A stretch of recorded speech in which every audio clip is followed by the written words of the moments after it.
For some people, the thrill of a sport involves pushing yourself to the limit. On February 13th, 1994, a group of friends with a wide range of mountain biking experience were spending their Sunday afternoon riding together in a rugged and remote area near Blackwell, Texas.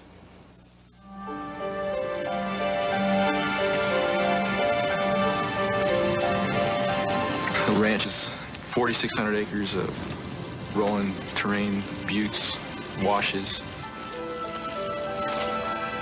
Every time it rains, it changes. Sometimes it's hard packed, a lot of times it's wash and rolling rocks, which makes it very difficult. It's basically a balancing act on the terrain, and you kind of have to let your bike float underneath you. You really have to keep aware and look out in front of you to know what's coming up. Don Eichels rode in the center of the pack.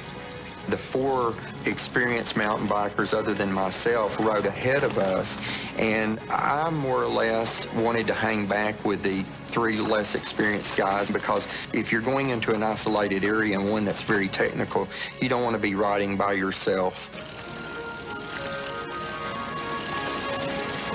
Nancy Harvey was concerned that her husband, Stan Kent, had gone on this ride.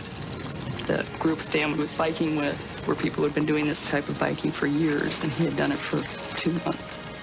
He was taking risks that would be dangerous to someone who really hasn't been doing it for a long time. Stan's friend, Richard Brown, was also a less experienced mountain biker. Stan was in front of me that day, so I stayed back. I know my limitations. At times I have a tendency to fall, and I wouldn't want to fall in front of someone and cause him to fall.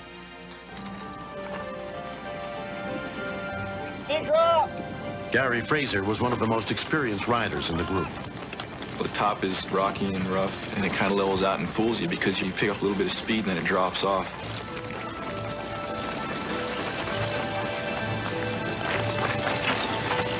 Towards the bottom of it, it gets more washed out.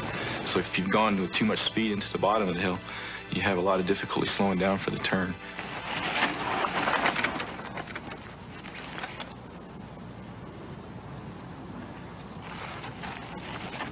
Think you can make it? Yeah. Okay. Just be careful.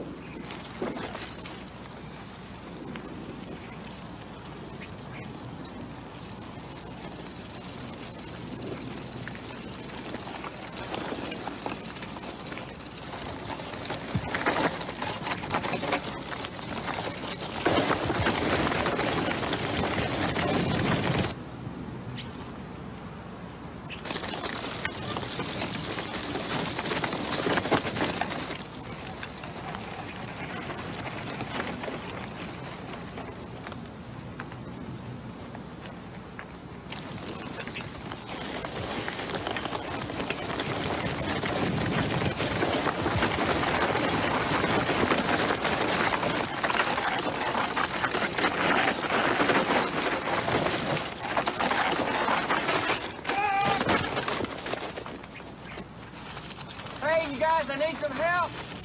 It was a real uneasy feeling for me because Stan and I were pretty close friends, and we kind of watch out for each other when we're biking.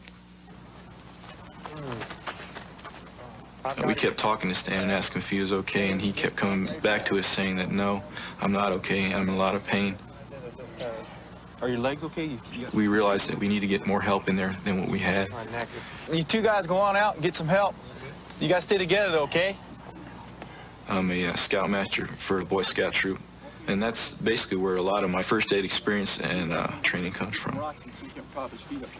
When there's a serious injury, you don't wait for the symptoms of shock. You automatically go ahead and treat for shock. Stan, we want you to keep your body as still as possible. Just let them move you, okay? If he had sustained a back or neck injury, the only thing you can do is make it worse if you jarred him or made any sudden movements with him. Let's try to brace his neck a little bit. That's a good idea. Use our camelbacks. We were going to make it impossible for him to purposely move his head.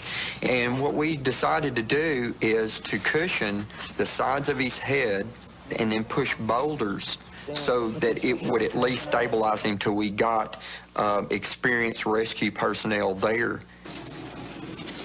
Within 10 minutes, the two mountain bikers got back to the head of the trail, where they happened to find an off-duty EMT. We got a guy that's hurt real bad back in there on Telegraph Hill. I came down that hill too fast. While the other four bicyclists searched for a road that could be used to bring in a rescue vehicle, Gary stayed with Stan. I never met this guy before, and I was making conversation, just trying to keep his mind off of where he was at. Originally, I'm from New York. Oh, yeah? Yeah. What brings you to Once in a while, he would wince, and he'd complain about a sharp pain, and I felt helpless, that I couldn't do any more for him. When EMT Junior Kennick got to the scene, he quickly assessed Stan's condition. He told me that his neck hurt and his back hurt, and I realized there was a real good chance that he had spinal injury. He was in severe danger because if he sneezed or anything, he could have paralyzed himself. Let's go over and check the shed. Gary and Junior returned to the trailhead in search of first aid equipment. We were trying to find something we could use for a backboard. Yeah, that'll work. This will good, that'll work. It was ideal, so we got some screwdrivers and pretty much yanked it out of the wall. 1, 2, 3. Real easy. They all seem to be knowledgeable in some first aid. So I figured they would be able to do as I asked, because it might be at least an hour before we had an ambulance on the scene.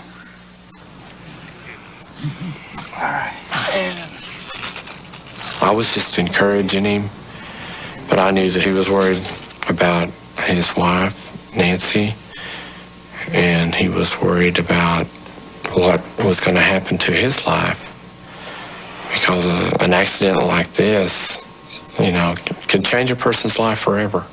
Nice and slow, guys. So I'm level. The sooner that he can get treatment in the hospital, the better off he'll be. Stand the big boy. When the Blackwell Volunteer Rescue Unit, including EMT Marcia Harris, reached the ranch, they had to drive the ambulance cross-country to get near the scene. We had to leave the road and just go out into pasture. We drug bottom going through and didn't know if we'd be able to get out of there or not. Once we get more people in the back of that ambulance. Careful of rocks, slippery. I looked up and couldn't believe that the ambulance was pulling in there. I don't know how they ever got that thing back in there, but everything was working out to Stan's favor. Put him down right over here, guys. Fire Chief Will Lenore took charge of Stan's care. I knew that someone in this group had some medical training by looking at the way they had him packaged. I had a lot of admiration for what these guys had done. He had the tingling sensation in the fingers, and 4 fingers on the other hand that were hurting him very bad. But observing the fingers, there was no injury, signs that he very well did have serious injuries to the neck. I'll get this back. We've got a patient that has feeling in all 4 extremities. He's moving all 4 extremities. But one wrong move, and you've got a patient with a lifetime of immobility or mortality.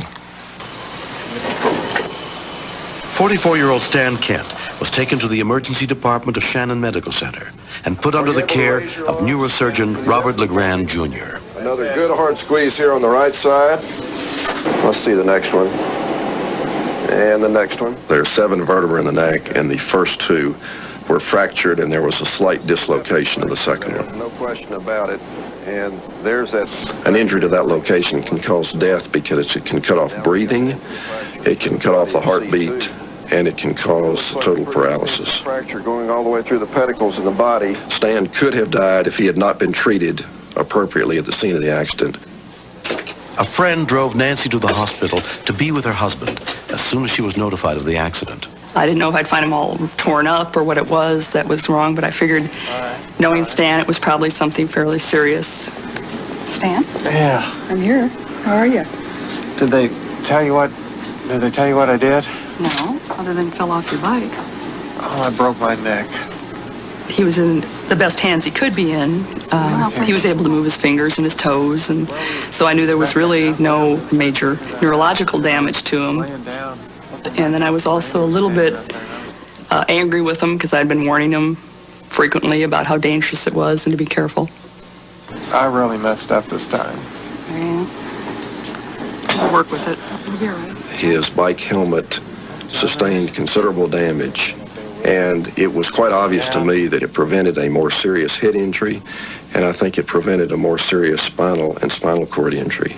This thing's just going to take some getting used to, I can see that. The halo was an adjustment. I had to learn to walk again.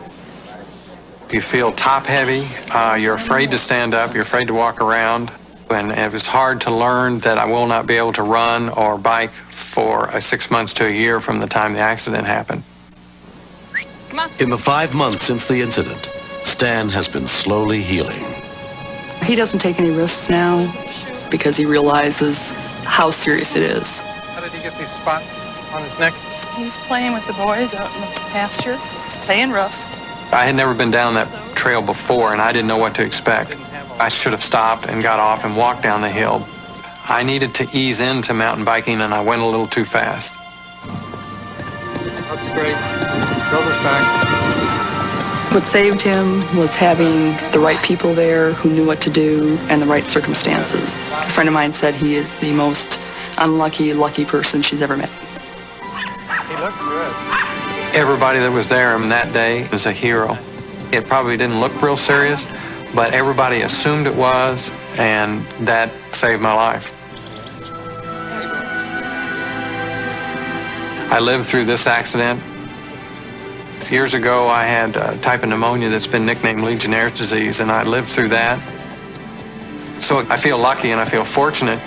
If cats have 9 lives, I've already used up 2 of mine.